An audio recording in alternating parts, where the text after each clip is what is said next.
Welcome back to my channel. Welcome back to Becoming Cleo. I'm so excited that you're here. Today I want to be talking about some 2023 year reflections and talking about the different things that I'm doing to prepare for the 2024 new year. So let's get right into it. So it's December 29th, and now is the perfect time to start thinking about the 2023 year and the reflections and like how this year went for you. And for me, I was actually just talking to my therapist about 2023 because she asked me how I felt about it. And at the time, I felt like I didn't really have an answer. Like, I didn't really know what to say. Like, I knew that there were good things that happened this year and there were bad things that happened this year, but I still feel like I felt very neutral about this year as a whole. Not to say that I didn't accomplish some of the things that I wanted to accomplish or do some of the things that I wanted to do, but I just feel like I really couldn't acknowledge it in the way that it deserves to be acknowledged. And I think what brought this full circle to me was I was talking to my friend Victoria, and she was saying that a lot of times we have these visions and these ideas of what progress should look like in our life, and that when this progress happens but it doesn't exactly look like how you envisioned, that you feel like you're not really making progress because it didn't look like how you thought it would look like. And I think that that perfectly sums up how I feel about this year. Like I had a lot of goals for myself. I imagined and envisioned what that progress would look like for me. And when it came down to it and when reality set in, it just didn't look exactly how I thought it would in my head. So that's something that I'm still trying to figure out, because I think that's where that feeling of neutrality is coming from. And on top of that, I feel like it's really hard for me to remember the beginning of the year and think about all of the things that happened that were good and all the things that happened that were bad, because it's really been like such a long year for me that I'm kind of blanking on like the things that happened. So I did take the time to write down some of the things that I accomplished this year that I'm super proud of, and I do want to share those with you all as well. One of the things that I wrote down was that I started my YouTube channel. And I think that's huge because for so long, I've been scared to start a YouTube channel out of the fear of what other people may think.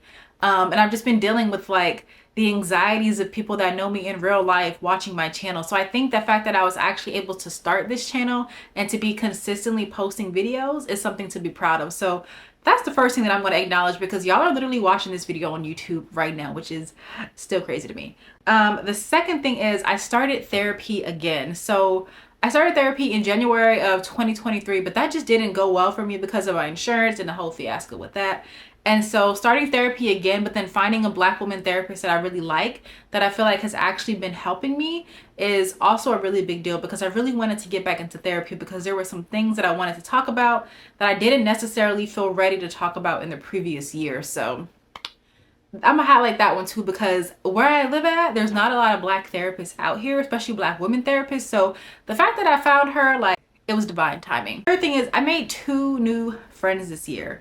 I think before this, I hadn't really made a new friend since 2015. Like, I think my last new friend that I made was like sophomore year in college. And before then, I think I did have other friends. They just weren't really friends that stuck around. But now I have like 2 new friends who I feel like, even though it's still new and it's still early and we're building up that friendship, building up that rapport, I think it's going well and that it's going to turn into a long-lasting friendship. So that's a big one, because a girl has really been struggling to make friends in my adult life when I'm working from home, when I'm not in school. So that's one of the things that I'm gonna shout out about that, okay? Shout out to y'all new friends if y'all are watching this video. The fourth thing is I invested into my YouTube channel. One of the big goals that I had for myself this year is I wanted to buy a new camera. And that's because the camera that I had been using at the beginning of this year, like literally all of my videos before August, that was my old camera that I got in 2015, I think, that I had used in college when I studied TV and film. And it really wasn't the best camera for like sit down videos or for vlogger type videos. And it was also just really big and bulky. And so I was just like, I really can't be carrying around this big old camera out in public like that. Like, it's too heavy. So I purchased a Nikon Z30 camera, and that's what I've been using since August. And honestly, this camera right here is helping me to stay consistent, because the way it is so effortless and so easy to use it, to get the footage off the camera, to vlog with it, like, it's literally a game changer. So that's one of the things that I'm highlighting, because that was a big purchase for me, and it really has elevated this like YouTube journey for me. And I knew that to me, buying this camera meant that I was serious, that I was going to be consistent, and I was going to put forth my best effort, which All of that has been happening because I've been consistently posting for I don't even know how many weeks, y'all. But if you look back at my channel, you'll see that I have been consistent for quite some time now. So shout out to you, Nikon, for creating this content creator camera. The next thing that I want to highlight is I went on my first cruise. So I don't travel that often. Like, I really do want to travel. That's something that's on my 2024 to-do list or vision board. But the first time I had been out the country was Mexico in 2019. And of course, since then it was the pandemic. I was actually able to go on my first vacation since 2019, which is crazy to me that it's been that long. But I took a cruise and I went to Ensenada in Mexico, and I also went to Catalina Island. So although it was like a very short 4-day cruise, kind of on the local side, it was still the cruise, y'all. Like, a cruise is a cruise is a cruise, and your girl went on her first cruise. So shout out to that. Shout out to Royal Caribbean, because y'all are the best. And the last thing that I want to highlight for the 2023 recap year is I started walking again. And I know y'all are probably thinking, like, what do you mean by that? But December of 2022, I was experiencing some excruciating back pain that went from like my back down to my lower back down to my foot. And it was literally making it hard for me to walk, to stand, to sit, or anything like that for more than 10 minutes. So half of this year and on and off, I had really been struggling with walking long distances, like walking more than 10 minutes, because the pain was so bad. It was like really bad nerve and like sciatic pain that have finally started to get better, I think around the summertime, to the point where I was actually able to like walk and move my body in the way that I had been moving my body. So that's a huge one for me, because the pain was so bad some days that I didn't even think that I would actually be able to walk long distances like this again. But then I found this somatic stretching movement video that really helped me to release that pain and tension in my body, that really caused me to be like almost pain-free, at least when I'm consistent in staying on that stretching routine. Now that's something I need to work on in 2024, because the stretching has not been consistent, okay? So those are a few of the things that I wanted to highlight about this 2023 year. I feel like you really can't have the good without the bad, and that's why duality exists. So some of the things that weren't so beautiful about this year is that for majority of this year, I felt like a few reoccurring themes for me were just feeling stagnant. Like most of the year, I felt like I was in the same place. I wasn't moving forward, and I wasn't taking steps in the right direction to actually stop being stagnant. So I do think a lot of this year, I just felt like I wasn't really making any progress or having any growth within my life or within any of my goals. So that's one of like the themes that I experienced. Another theme that's kind of just been like revolving for years now, and it's a theme that I'm working on in therapy, and that's like self-doubt. I feel like that's another theme that I have experienced year after year after year, and I'm just tired of her, y'all. Like, the self-doubt, it's always present, and it's something that I've been working through, but it's like one of those things where it's like it's a muscle, so you have to consistently work on it, consistently use it so it can be better, so your mind can get stronger, so you can do better. So that's the second theme that I feel like I had in this year. Then when it comes to feeling stagnant, the thing that goes with that is I felt like I really had a lack of consistency. Like, I was telling my therapist that I feel like this year there were a lot of highs and a lot of lows, and I feel like that's common with your year, but I feel like mine were so roller coaster, like up and down like this, that I wasn't consistent. Like, I didn't have a consistent time where I felt like things were going well, or a consistent time where I felt like things were moving in the right direction. It was really just like an up and a down, almost like monthly, daily. It was just switching up on me so much. So those are three of the things that I felt like really stood out to me in this 2023 year, was just that I felt stuck for a lot of the year. I felt like things really wouldn't change for me. Things really wouldn't things really wouldn't turn around or pick up for me.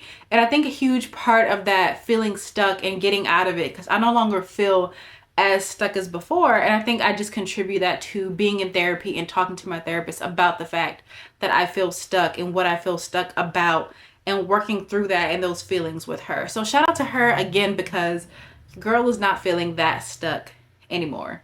So that's pretty much my 2023 reflections. Like I said, I wish I could remember all of the good things that I did this year, but it's just like, it really feels like a blur. And so with that being said, to move on to how I'm preparing for the 2024 new year, I have some things in mind for how I want to prepare for the 2024 new year, but this time in a way where I won't forget all of the things that happened. I have this long list of things that I'm doing. Like, it's a new year, but I still just want to like make sure that I'm not doing too much and overwhelming myself to bring into this new year. Like I'm trying to bring in my 2024 with ease. So here are a few of the things that I'm doing. The first thing is I am going to clean up my space. Y'all, I just got back from Houston, Texas, and my apartment looks a little bit crazy right now because of all the laundry that I have to do, the unpacking. We had a sitter stay here, so it's like I've got all the bedding from that out. So I really want to make sure that I clean my space the best that I can. Because, you know, I feel like when people say, like, when you clear your space, you clear your mind. And that's kind of the vibe that I want to bring into 2024. Like, I want my space to be clear. And that's one of the things that I'm going to be working on. And especially, like, my desk. Like, I have a desk in the kitchen where I work at for all my creative work, for all my content creation.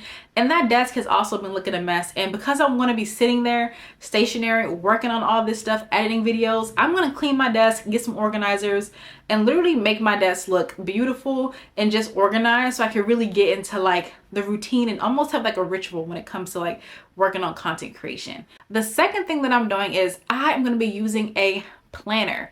Now, I am not a planner girly. Guys, I will buy a planner every single year and I will literally never use that planner. But, hear me out. I think that I found the planner for me.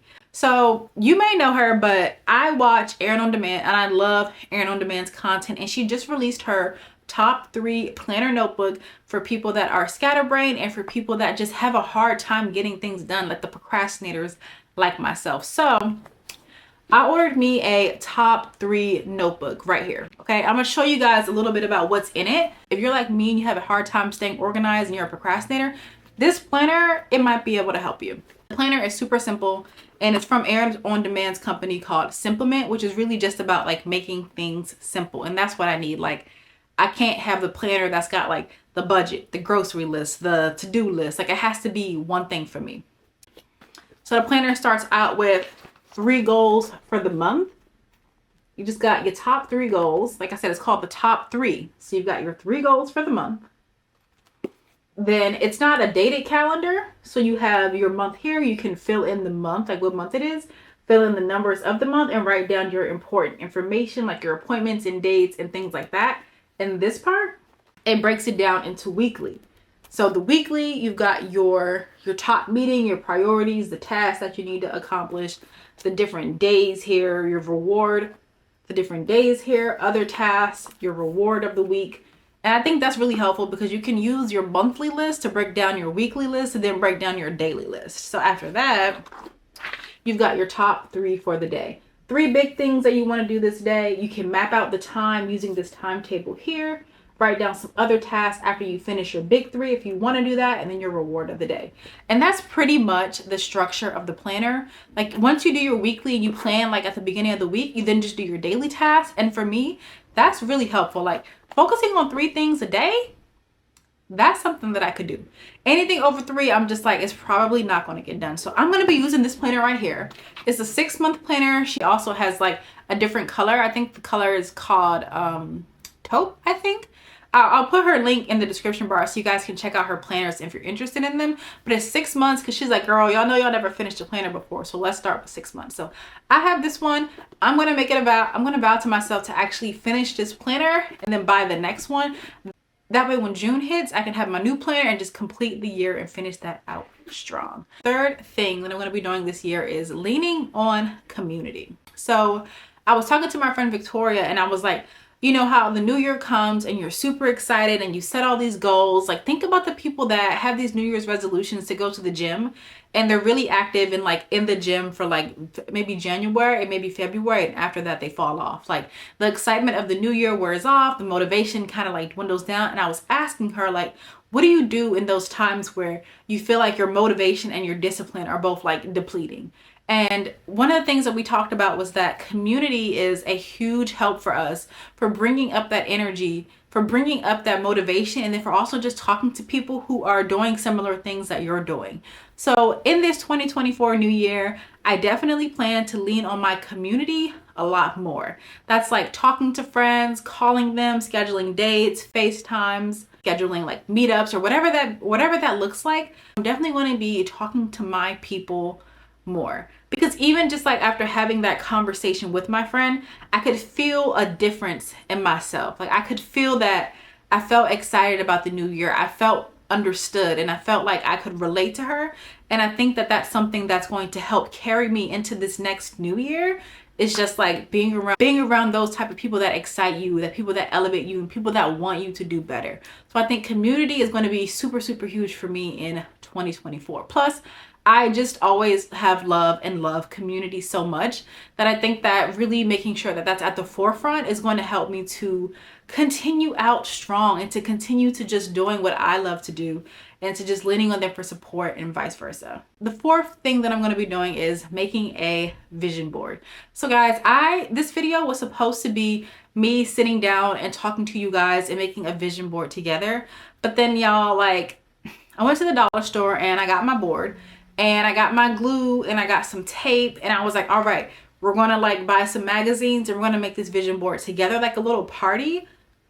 But I don't know if y'all know, like maybe y'all knew this, but the cost of magazines today is astronomical. Like a lot of the magazines that I was looking at to buy for the vision board were like $7, or they were like, one was like $17, one was like $22. And I was just like, we're just not going to buy magazines. and I was like, we're just not going to buy magazines because like, that's just like, we're going to use them, cut up things, and then never use them again. Like it's kind of a waste of money and a waste of paper and really just unnecessary. So I decided that I'm going to take a different approach to vision boards for this year. So I've decided that I'm going to make my vision board on Canva.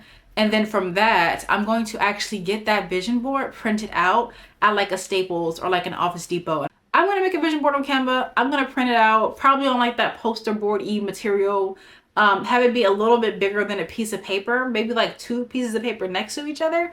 And then I think that's just the route I'm going to go, because then you can use like images from Google, from Pinterest, from Instagram, from wherever it is that you actually get your pictures from for your vision board. So I feel like you're going to have a better variety of your vision board because you can actually use the internet to do that. I don't know if I said the thing before this was the last thing or not, but the last thing is going to be choosing my theme or my words of the year. So I actually picked my 2 words with my therapist because I was just like, I feel like the things I'm struggling with need these 2 things. So my words for 2024, and I have quite a few of them, but I feel like they're kind of broken up. Like I feel like the first part of the year I have these words, and then the second part of the year, like I want to have these words.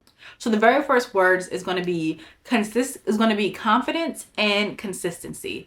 And I'll tell you guys a little bit about why I chose those words as well. So I chose the word confidence because I feel like sometimes I'm not confident in the things that I want to do. And I think that that lack of confidence also ties into the lack of consistency. The less confident I am, the less consistent I am. So I feel like once I build up that confidence, that consistency will come with it.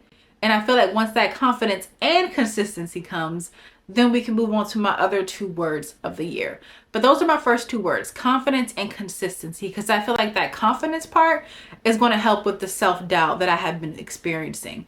And I think that that consistent part is going to help with that stagnant feeling that I've been experiencing. So I feel like I'm trying to like combat those 2 feelings with these 2 new words and themes for my year.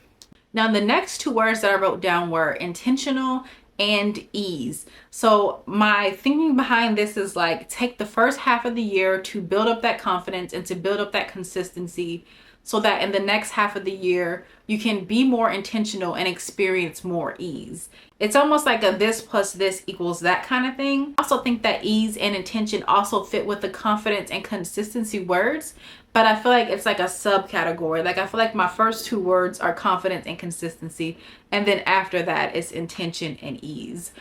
And I think that that's really just because I see myself in the beginning of the year like being so intentional with being consistent that it's going to come with ease, and I'll be in my state of flow towards the middle and towards the end of the year. So that's kind of like my thinking behind it. So my 4 words for next year are confidence, consistency, ease, and intention. So I'll let y'all know like as the year progresses, like how I feel about these words, if I want to change them, or like exactly how these words have helped me in 2024. But those are my 4 words for next year. And I think that that's it. Like I think that that's everything. And I think that that's it. Like, I think that that's everything that I wanted to talk about in this video. I wanted it to be more of an informal, like chit chat, not so structured type of video. So if you're vibing with this and you like the way I've structured and like I'm just like freely talking in this video, please y'all let me know in the comments like how you feel about that, and if it's like more videos that I should do like this. But until then, don't forget to follow me across all socials at Becoming Cleo, and don't forget to like, comment, and subscribe, and I'll see you guys in the next video.